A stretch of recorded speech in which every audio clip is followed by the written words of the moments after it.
All right, we are live. It is Giant Size Spectacular, episode number 10. Oh, the horror.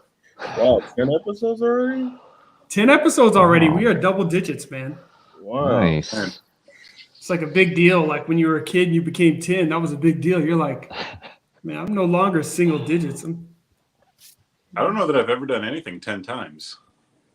I know. I believe my 10th birthday is when I got Magnetic Batman. That's dope. Ooh. Woo! Big deal. Yes. You had a big 10th birthday then, man. Yeah, Magnetic Batman was a huge deal. Magnetic Batman was the stuff. Yeah, that was like, it's just like, that was really cool. It's like, he's Batman, but he also has magnetic hands. And feet. The challenge was always finding stuff for him to hang on. Yeah, because So I'm like, okay, I'm just hanging out by the fridge. Yeah, and so my mom was like, no more of that. Yeah. The boy, get away from the fridge. What toys were around in when I was 10 years old? That's actually kind of interesting. Like what the toy line was. Yeah. Well, definitely would have. What toy line was that? I was okay. So 10 years old for me was 1991. So whoa, we were. Oh my goodness, dude! Right. My goodness, dude! Sorry. I was already 20 years old. Uh-huh. Wow. I keep forgetting that Peter is the baby of the group. Teenage Mutant Ninja Turtles, Technodrome was a thing. Wrestling Buddies was the deal. Super Nintendo. Yeah. Swamp Thing is when they started doing the Swamp Thing toys, which I never got into. No. Those were good. Yeah. You didn't get any of those? I don't think so. I have some now, but nothing from when I was a kid. That's funny because you think about how I guess that's around the time like in the 90s where everything definitely got a reset. So all of a sudden everything came back. Yep. Star That's Wars true. came back in a huge way. That's true. I remember all these guys. There was a couple guys we knew. Actually, only one guy was really nuts about buying all the toys. And like, and me and John, we were sitting around just like, well, we already had this stuff when we were kids. Yeah. That was closer to the mid 90s, but yeah, exactly. Early toys were not, I wasn't paying much attention at all in the early 90s. It was just that was when I was growing up. I was too cool for it. Although I think I may have still been getting some Marvel toys because they hadn't quite gotten to the stage where they were more sculptural, but I still wanted some sort of representation because I was still definitely reading. They relaunched the Star Wars Kinder toys in the 90s. Yeah. Power of the Force, I think that was. That's what exactly. Yeah. I bought like the first run of those, and then I was like, I already have these, and I still find myself buying some Stormtroopers. That's nice because I like Stormtroopers, and it turns out my son likes Stormtroopers too, so he always wants my Stormtroopers. Nice. Yeah. Yeah, I remember when those came out, my mom was like, so you're rebuying the toys that you already have. I'm like, well, if you look at it that way. Yeah. It's like, that's one way to look at it, yes. That doesn't paint it in its best light, though. But these right? I two of them, and I'm going to keep them in the packaging, and they're going to increase in value. And I learned my lesson. That's right. I was such a bad collector. I would open everything. Yeah. The early 90s kind of cured me of that. Leave it in the poly bag because when I realized I was buying 4 issues of the same comic with different covers and I never opened them, I was like, and then you'd wait for the trade. Am I the sucker? Yeah. You're like, why did I do that? Buying toys and like not playing with them, Yeah. it's crazy. These days you can set them up, take a nice picture of them, recreate a scene. There's a lot of ways to Not quite play, but play with a toy. Yeah, I have a lot of stuff set up back there. Yeah. Mm-hmm.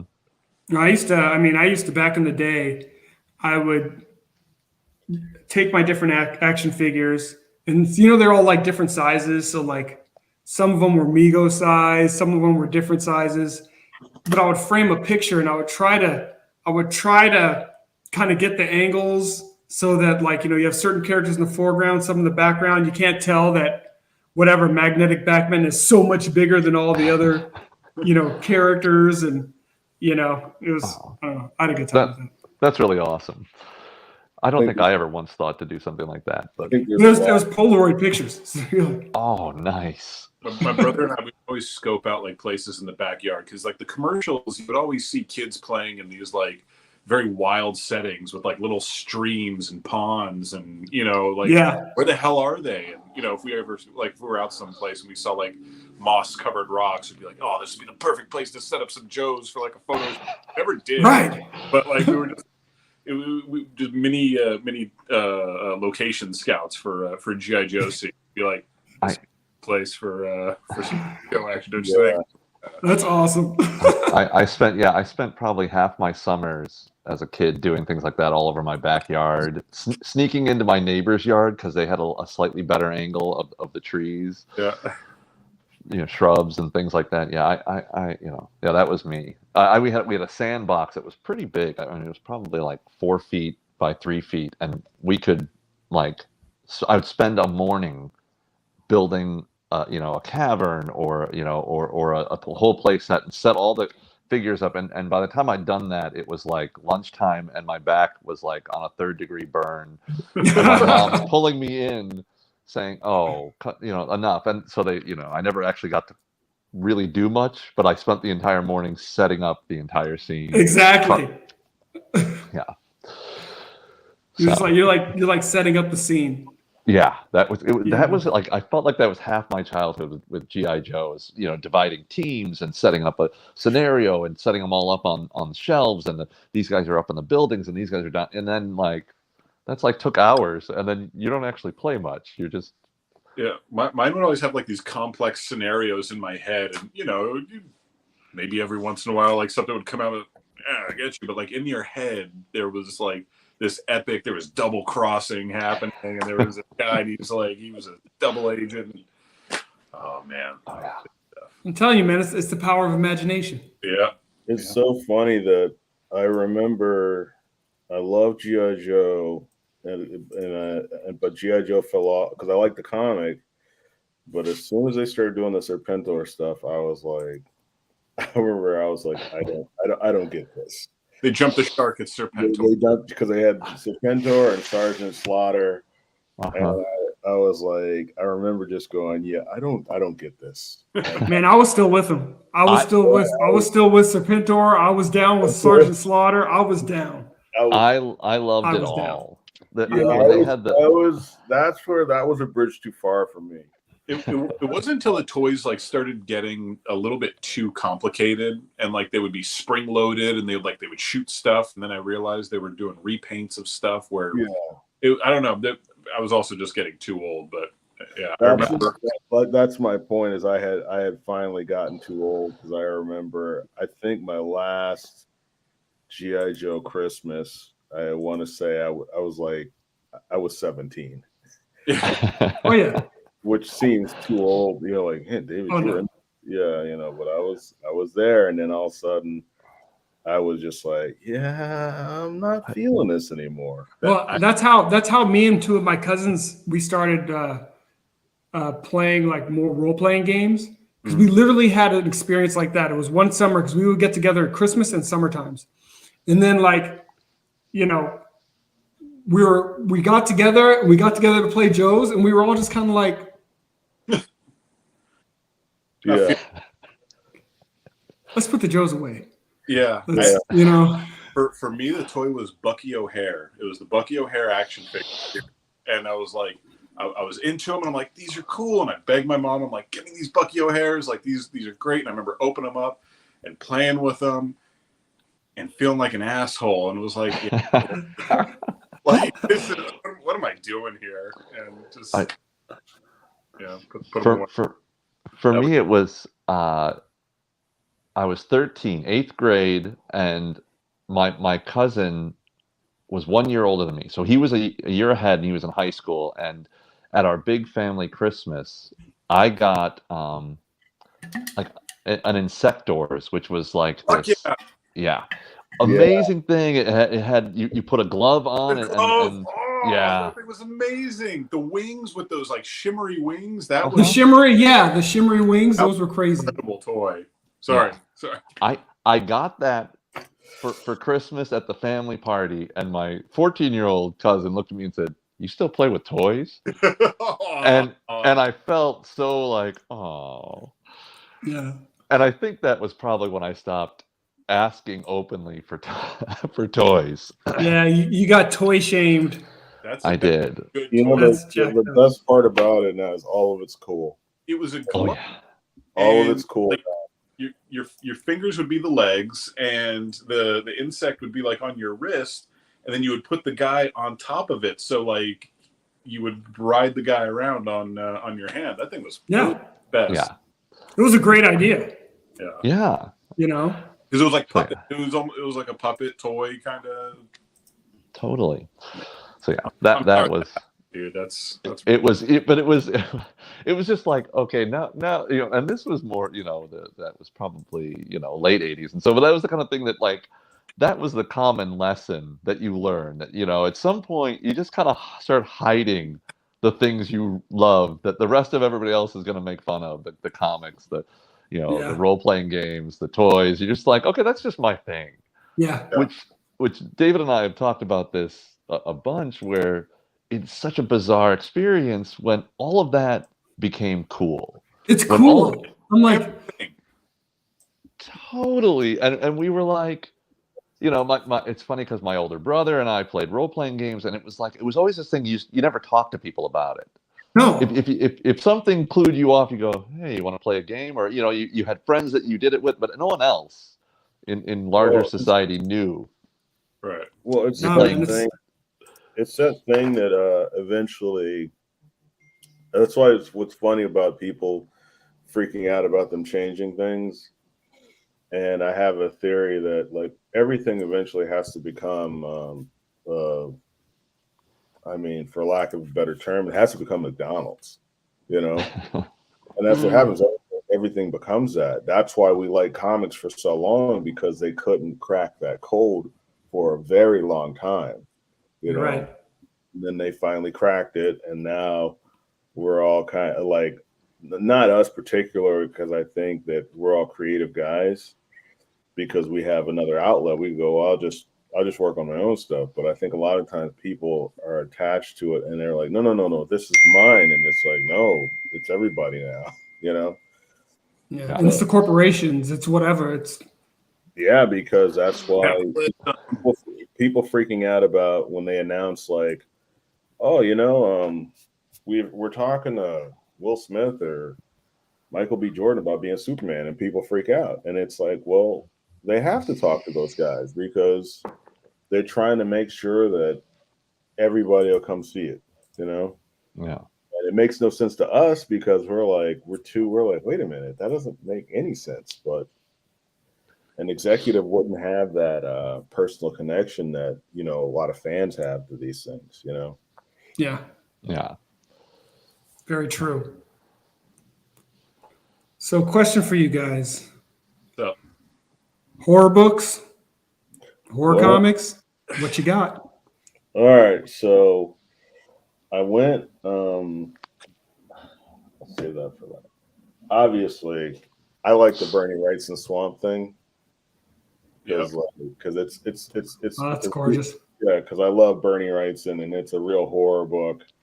And I never really went further than this, but it's Bernie drawing monsters, so you can never go wrong with that. And Bernie, Bernie was always on top of his game. He always did beautiful, beautiful stuff. And then the old.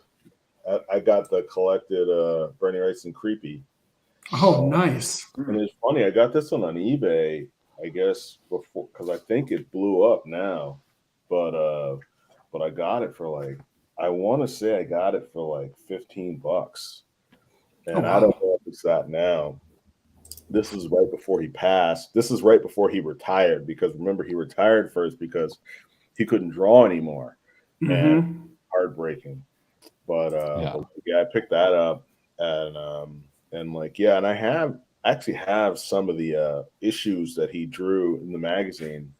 But the problem I have now is, like we were all saying, our collection, what do you say, it's like papyrus, you said? What you Yeah, it becomes like parchment. Yeah, so it's just, and then also the problem I have is if I go digging into my boxes, I won't come out. I'll just be at home. And then, I'll just be so deep in.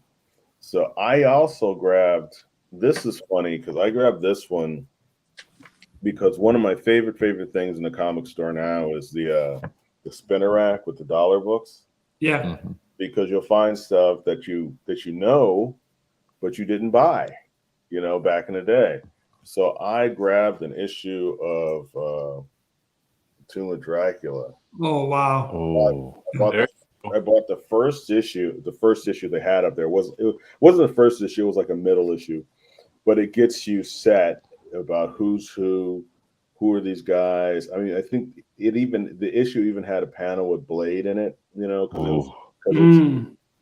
Because it's literally it's like a lot of this is most of it is drawn by Gene Colan, who I wasn't a huge fan of as a kid, but as I got older, I became like really into his work. I was like, isn't that funny? I'm the exact same way. Yeah. As a kid, I was just like, oh my goodness, this is terrible. Yeah, exactly. Because you're like, well, where's because it was just a whole different mindset. But like I got really into Gene Colan after a couple of years ago, not even 10 years ago. I got really into Gene Colan, and I've loved his work ever since. And like this is all Gene Colan and Marv Wolfman writing, and it's a lot of fun, man. It's like Marvel doing horror comics. I know I said that, the only thing DC did better than Marvel was horror, but that's completely wrong. I have to take that back. This is just great. It's a Bible of just great horror comics. So I'm reading this now. I have always wanted to get into this, but I never knew where to start or where it ended. I picked this up at the Comics Factory. Let's see what you got there. The Nocturnals by Dan Brereton. Okay. Wow. This is like really that is a tome. Yeah, right. This is the omnibus book 2. I need to find book 1. But I think it looks like, because I'm following him on Instagram, it looks like he just released another one. So I have to get back to the comic book store sometime in the next couple of days. Hopefully they'll have some left for me, because like they never have anything left for me when I go there. Like, oh, that's all gone. Because I have still not read that Fantastic Four. Oh, yeah. But yeah, man. I'm dying to talk about that Fantastic Four. I'm waiting for you guys to. Yeah. We'll have to. I'll loan you my copy, David. Right. Yeah, I gotta try and get my hands on that as well. It's still look at that thing. Hold that back up, just so we can. It's really jealous. Great. I'm not gonna get into it. Dude, that is so awesome. But yeah, it's pretty fantastic. Literally. For lack of a better word, but there's a part here where there was like colors that Alex. I mean, I don't know. There's just some like amazing stuff going on in there that it's really a gorgeous book. It's not at all what I expect. I'm sorry, I'm getting into a review. I don't want to just yet. Save it for next week. Exactly. The problem is then with the rest of us got to get our hands on it. I guess you've already read it, Johnny, but I haven't finished it. Sadly, I haven't finished my homework, but I will by next week. So I also read some Tomb of Dracula. I don't have it within arm's reach, but there was some True Believers that Marvel is putting out the dollar. Yeah, that's what. Yeah, series. and I think they did at least one, if not two, of Tomb of Dracula, and those are really good. And yeah, Oh, really? they feature Blade, and they were selling for $1, so it was really good stuff. Was that Gene Conlon artwork? Shoot, I think it was. It'll take me a second to go grab it if I do. What I'm also reading right now, getting ready for Halloween, is the Batman Long Halloween. You guys, I've read that. Yeah. Nice. Let's check that out. Are you familiar with this one? Mm-hmm. You know what? I cheated. I haven't read it, but I watched the 2-part animated the cartoon that they put out. Did they really? For DC, and I really enjoyed it. Is that just? But I never read the book. When did they put that out? That animation stuff that's been like surprisingly solid. I really enjoyed it. I think I read the first issue when it was coming out, and maybe the second, and it was the kind of thing that I think David and I started talking about it before I finished, and it kind of like I think it derailed me a little bit. Well, I'm actually not a big Batman fan. Batman is I don't. The more I think about Batman, the more angry I get when so I'm really reading this just for the holiday, just to sort of refresh my memory. And it is, I do remember it being one of the few Batman books that I was like, all right, it's got some cool stuff to it. Although maybe I'm wrong. I'm going to finish it. And it's going to be something completely. Well, dude, I the animations never live up to like the books. Yeah. But I thoroughly enjoyed it. Thoroughly. Okay. Yeah. So I enough that I probably do want to pick up the book and read it. I remember really liking it. I remember it being good. So we'll see. We'll see if it holds up. I've got such a deep rooted love of Batman, but more of the like 60s TV show and the Super Friends. I never consistently read, I think, any Batman series. I've read a few graphic novels I've liked, but it is a funny thing that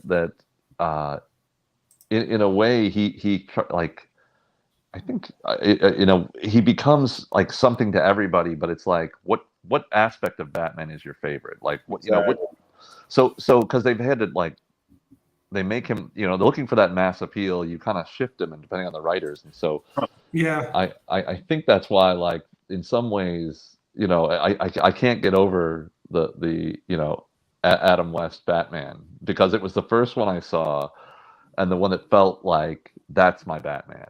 And I don't know that they really capture that one in comics, and even the cartoon is a little more akin to that. That Batman. So, I guess that's where I run into that roadblock with the comics. You're right. And I guess the funny thing is that depending on the era, we all kind of have our own versions of these characters. Yeah. So it's like, we pick up, you talk about a character like Batman. I mean, one of the things that I wanted to share from a horror, I didn't pull it out because this too was Papyrus, but I picked up back in the day off of the rack. This is a Detective Comics. It's a Batman book with Gene Colan does the art on the book, and it is. Let's see if I got it here. It's a horror. It's a horror story where Batman turns into a vampire.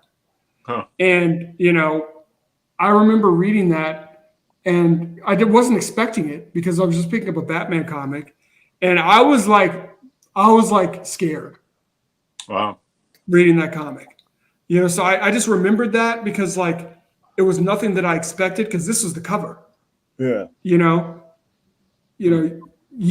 see kind of Robin is in Alfred, but you don't know. It's like, what's up with Batman? And then this is the first page of the book, of that issue. And then it basically kind of takes you back through how Batman was infected, and then it kind of walks you through how he eventually cures himself, but almost kills, Alfred and Robin in the process. So that was a fun one for me. Oh, that's awesome. Brings back some good memories, and it scared me. That's cool. Yeah. So, yeah. But between going back to what Dave was saying on Tomb of Dracula, because I read some Tomb of Dracula. I was also reading some Son of Satan. But man, like, what the hell was Marvel doing in like the late 70s and 80s? Like Doctor Strange, like Son of Satan, Ghost Rider, Tomb of Dracula.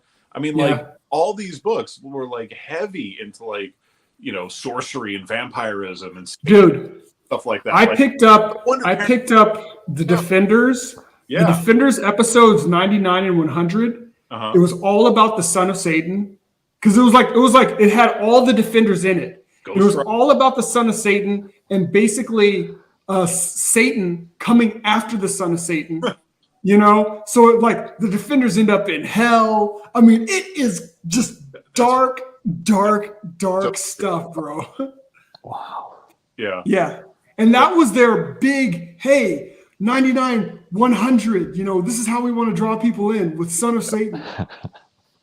Yeah. Talk about a completely different time. Like that is like when Satan took Son of Satan's pitchfork. He had like that pentagram on his chest and put it like through his chest. He had a pentagram like it was like a not even like a tattoo. It was more like a kind of what they do with cows, like a brand. It was like a brand on his chest. You have a brand on you. That's funny thing. Sorry, go ahead. Oh, sorry. No, go ahead. No, I was saying if you have a brand of anything on you, that's hardcore. So I just think it's funny that there's something to be said about the simplicity of there are no there aren't a lot of specialty stores at that time.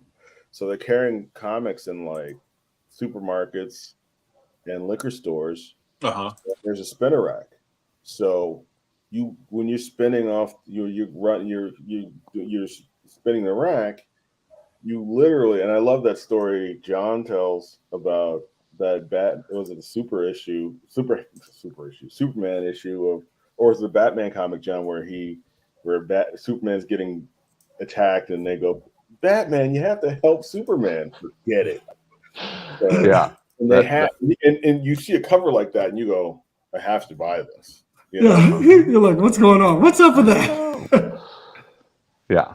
I think it was World's Finest. And that was the thing that, that ruined me, because I was like, wait a second, this never happens in the comic.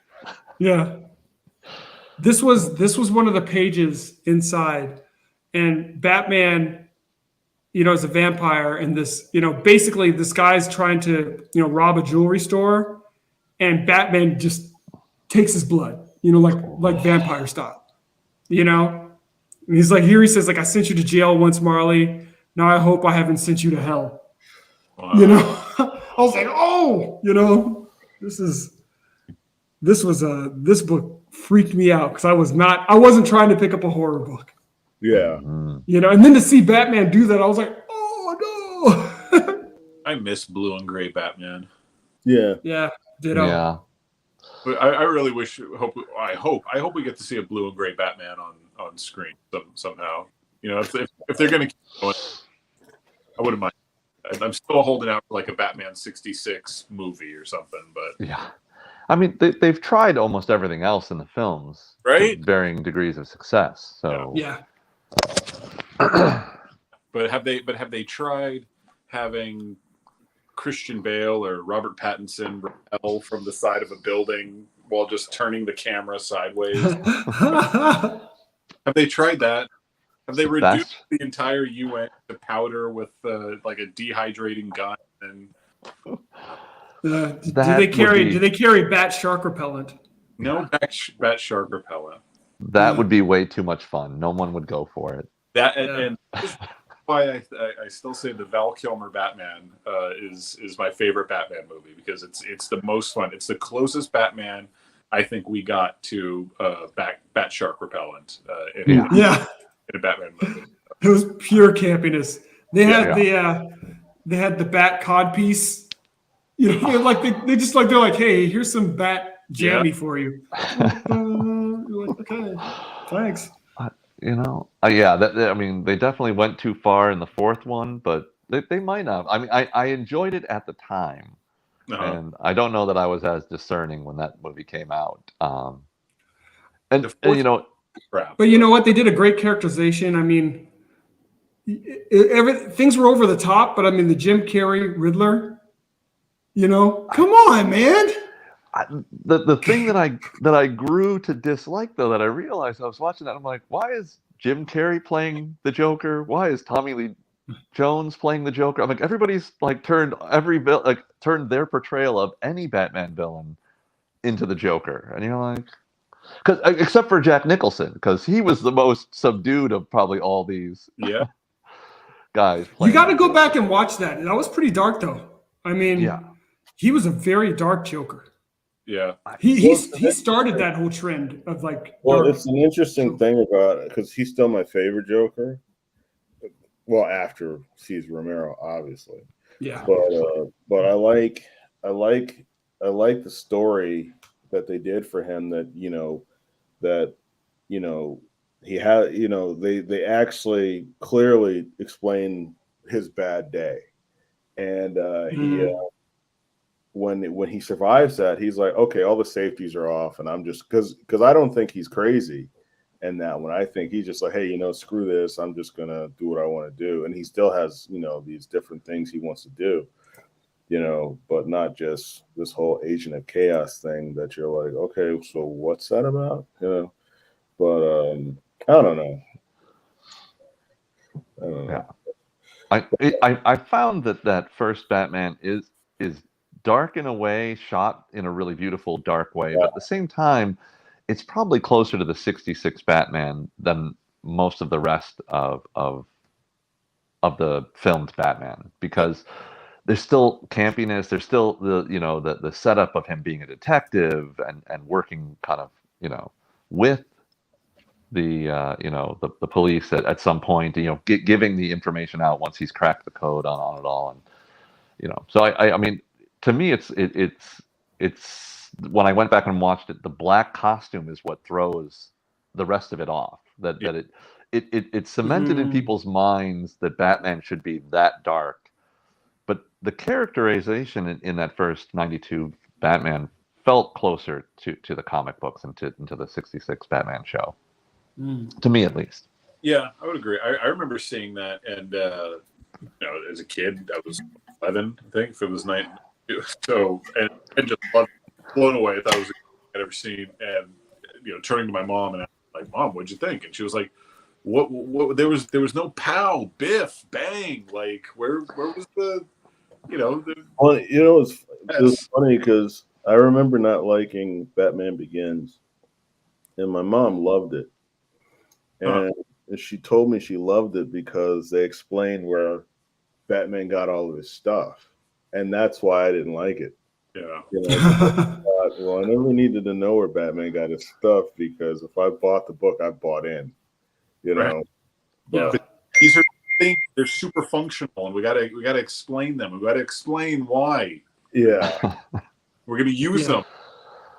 Yeah. Yeah. It's like you lose some of the fantastical, when you do the metachlorians bit. It's like. Don't do over explanations or over science it.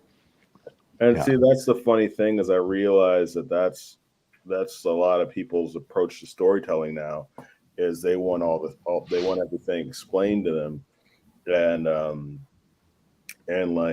where I'm just like, no, I don't need them to explain this stuff, but a lot of people, they like all that. So for so that's why I guess I have a different. A lot of times you realize you have a different aesthetic. Your aesthetic is a lot different. And we figure, think about X-Men. When the Uncanny X-Men first came out, I mean, what made them so fun was just the limited bits that you got of each of them. I mean, Wolverine was such a mystery. Yeah, exactly. But he stayed a mystery because you didn't get inundated with the guy. and you didn't know anything about him. You Well, know, that's you barely find out that this guy has a first name, and it may not even be his name. You don't even really know. yeah. And then they because they held on to a lot of the information. Well, Chris Claremont held on to a lot of the information for years, and when he released it, personally, it didn't feel like he was making it up as he went along. You know, if you were reading the run, if you've gone back and read it, and like it's funny because the only thing that he did that I never liked was this whole thing where Wolverine was in love with Jean Grey, and I always hated that because I always just thought it made him seem like such a jerk. You know, I was like, well, she's got a boyfriend, dude. You know. Yeah. Yeah. But other than that, no, it's like he was really good at and putting the information out, presenting it to us, and I don't know, that was a good book. That was a lot of fun. Yeah. Yeah. But I think the stories were different back then. I mean, it's like they gave you enough of the characters, but then it kept other parts like the action and things going. So it's like you never got to a point where you were just like, man, I think I know all that I need to know about this character. Yeah. You know, things were always kind of being unraveled about particular characters. I remember, I know I talked about the Wolverine miniseries. That miniseries was awesome, but he revealed nothing about Wolverine that you didn't already know. And at that point, all we knew was the dude's first name. He revealed nothing. You know, well, he revealed like the dude has a heart. You know what I mean? It's like, you know, it was very much kind of a Romeo and Juliet type of tragedy, kind of the way the story was written. But I was just like, you know, it kept the fire. You know, it kept the suspense. Yeah.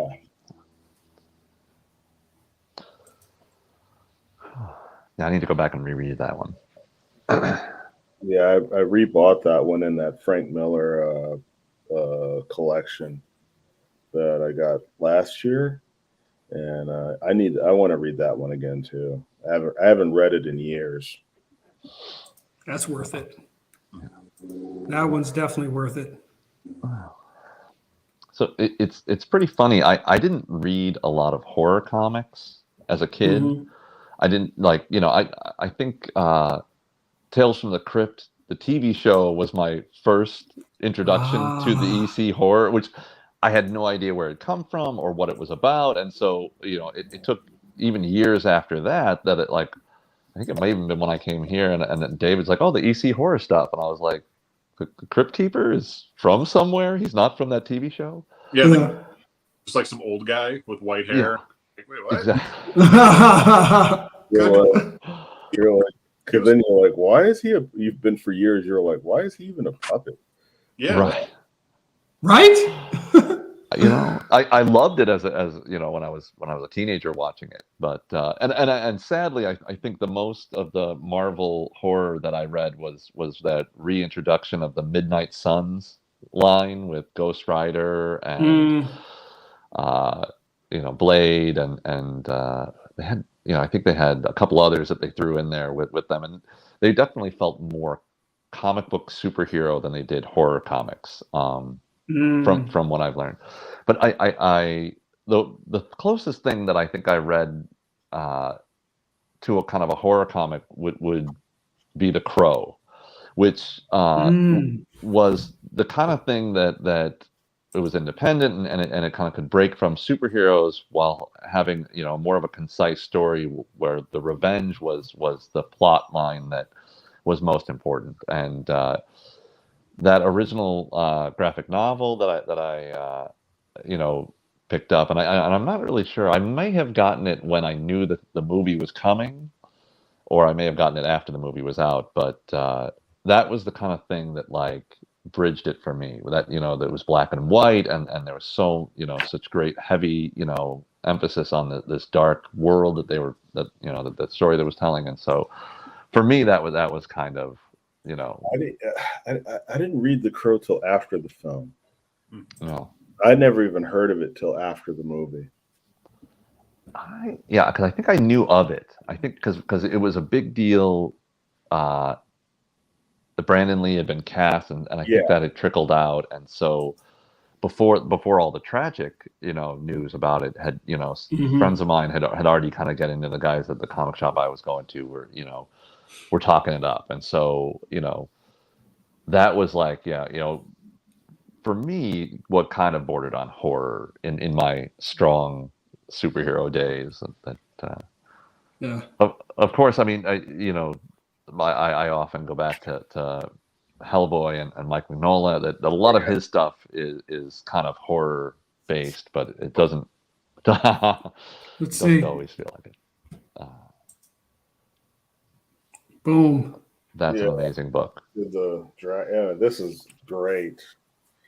Yeah, and it's funny because I wasn't really a huge Mignola fan when he did that, when he actually did the book, and I knew a lot of guys I knew were really excited when he came out with that. So I ended up getting like one issue, and I never got the rest of them. I just got this one this year, so this is finally me getting the entire thing. But yeah, this is a big deal when it came out, Yeah. I know, but the Mike does. The funny thing is a segue into Mike. That's a great way to segue into Mike because, like Mignola, John had invited me because I didn't know about it because I never know about anything. But he invited me to they had done a documentary on Mike Mignola, and their guests at what was it, the $1 Million Theater, John? Yeah, $1 Million Theater in downtown LA, which is a fairly new theater, I think. New owner, right? I think it's changed ownership recently, so I don't know what it was called before. But it's a classic downtown Los Angeles theater, beautiful sculptural, interior details. Yeah, and it's got a balcony because I know my parents went there to see movies, so they were doing a double feature of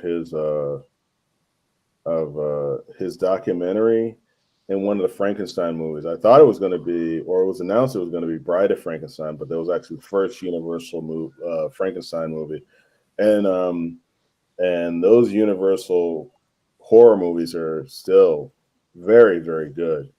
But we were at the show, and I was hoping I could because I love Prince, and they actually had for sale like Mignola, print for the show.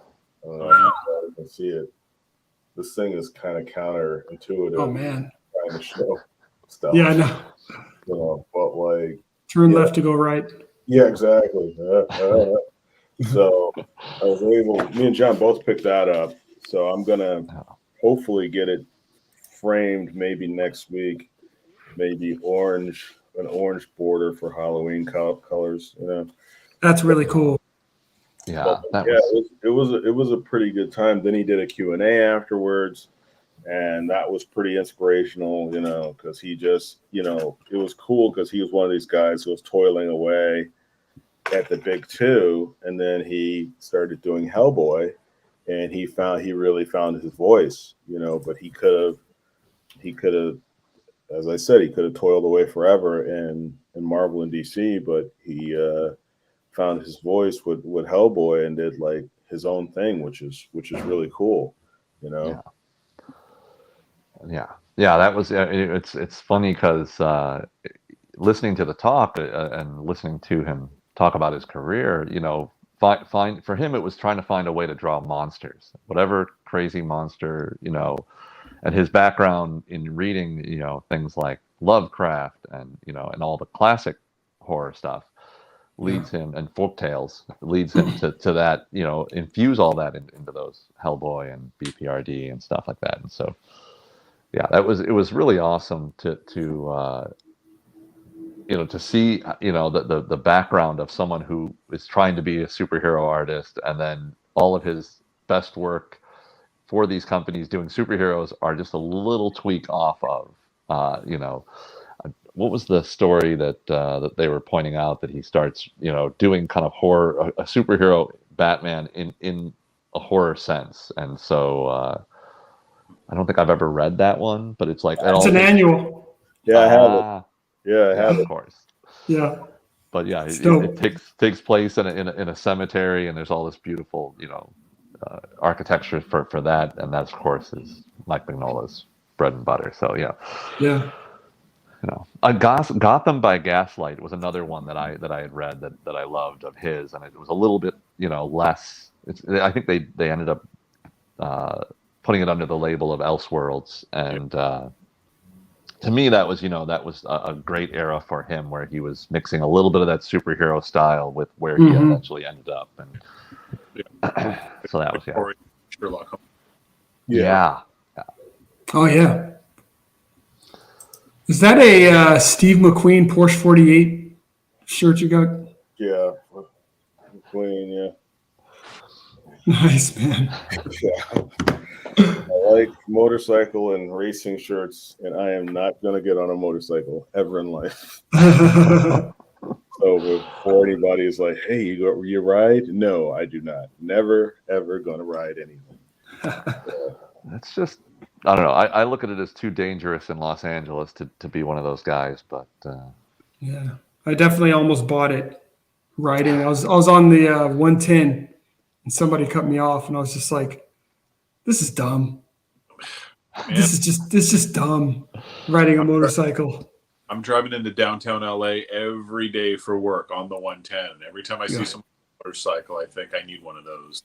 Get on one of those, because the traffic, I can't stand it anymore.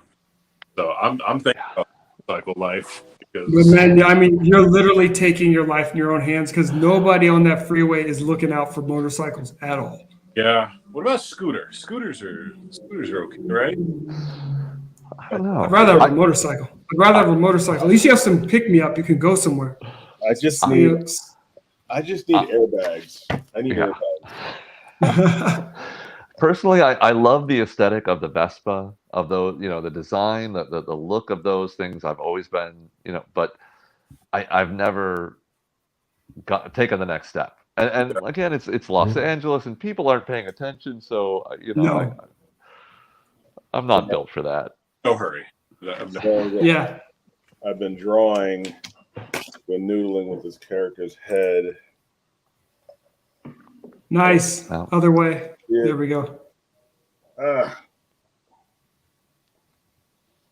Let's Can you see. hit it or no? No. You may need the No. light, but then just turn it the opposite direction. So there you go. And move it more to your right. There you go. So, yeah. Sorry, Nice, people. man. Nice. I've been trying to figure out the character's head. I've erased his head like 4 or 5 times. But I've been, it's Frazetta character, the death dealer. I've been trying to, I drew him earlier this week on my Instagram, but then I was like, I have so much paper that me and John, because we buy so many art supplies, like, oh, I might need another pad, and we have like 90 pads. So Yeah. I've been trying to go, David, you got to start drawing in these pads. Try to start creating some different artwork. Yeah. I'm actually going to try to start finishing some of all these different pads. I was trying to do there was an art challenge for October, but I just got bogged down with work and dad life. But I would like to finish it still, even though I'm going to be late. But What's the challenge that you're working on? it was a movie challenge where you had to do different movies that you that meant something to you. The only ones, because they had like, okay, what's the first movie you saw? And the first movie for me that I remember seeing in the theater would have to be Star Wars. And then it was like, name the first movie your name, the first movie that starts with the letter your name, the first letter your name. So I did I think I did the new Dune, and then and so forth and so on. The only problem I have is there's one challenge where they're like, oh, name different movies you don't like. And I'm like, well, I don't want to relive movies I don't like and draw something. I'm going to do something else. It can be hey. Yeah, what's up, Corey? Corey's a great artist, man. I don't know if you guys have seen any of his work. man, just talking independent books. I mean, this dude, he's getting it done. You know. Well, that's So cool. Corey, appreciate you hopping in. Sorry, guys. Oh. No, that's cool. I mean, anybody working on their own stuff is my hero. Because it's like I really have to get into the mindset of doing some of my own stuff because I'm not. It's hard. It's getting harder and harder for me to enjoy a lot of content that's coming out now. Well, he's got an Indiegogo project called Kozor, and Okay. man, it's all the stuff that we love. You know, I mean, it's pretty gruesome action. It's you got that fantasy feel. Oh. You know, it's what comics are meant to be. Yeah. Nice. Speaking of indies, my other horror book, other than that Gene Colan book, is actually a book that came out last year called The Kill Journal. This is an independent book too, Really? by really cool dude named Adam Lawson. And this book is dope. I mean, first of all, the leather, you got the leather, and it's like embossed type leather. Ooh. That's And cool. like on it, it's got like that's very nice. kind of crazy symbolism on there. And the story, I got art pieces falling out of here. The story is it's a crazy story. I mean, it's like take the different horror tropes, and then you got folks that survived like the different horror tropes, and they become basically a crew, and they're going around basically trying to eradicate, these different cryptidnals or these different creatures, Wow. So whether it's your Jason-like creatures or, you name it, and it's a really, I mean, I've never been a big horror guy. I'm like Johnny. I'm superhero, I'm fantasy, I'm sci-fi, but never been a really big horror guy. Like I told you, that Batman one, I didn't even know it was a horror book until I got it. But this was a book that, man, just a good story, and that's the thing. It's like you can take tropes as a creator and just put your own twist on it, and it's all good. People talk about, originality. I don't know if anybody's going to create anything that's 100% original, but if you take a trope and you put your own cool twist on it, which he did here, because basically it's a hero group of freaking traumatized folks that survived crazy murder scenarios to come together to be, monster killers. I think there's something to that. I think a lot of times we get caught up and I can't do that idea because this person's doing this idea. And I think the best way to do it is just to do your own thing and not, and just, if you're being honest, people will come around and they'll be with you, or don't even worry about that. Just have a day job and say, hey, I'm doing this book for me, Yeah. I think there's something to that. Part of the challenge, I think, with so much that's being out there, it's especially corporate books, is they're so worried about, well, let me include this group, let me include that, let me do all these things to make sure that I'm touching everybody. Let me make sure I've got, this and that. But at the end of the day, you're not telling a good story. And for me, and I know for you too, Dave, I mean, it's always been about, for all you guys, it's always been about just tell me a fun story. Well, see, take me somewhere. Well, see, that's the thing about the Lord that Lord of the Rings show, and a lot of people, I've seen a lot of hate for the show, and I've read the books, and like I didn't love the movies as much as anybody else did.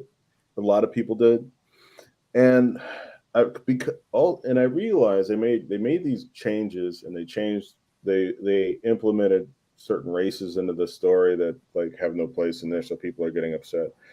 But the thing is like it's one of those weird things where I'm actually enjoying the show because the storytelling is done well enough that I'm engaged.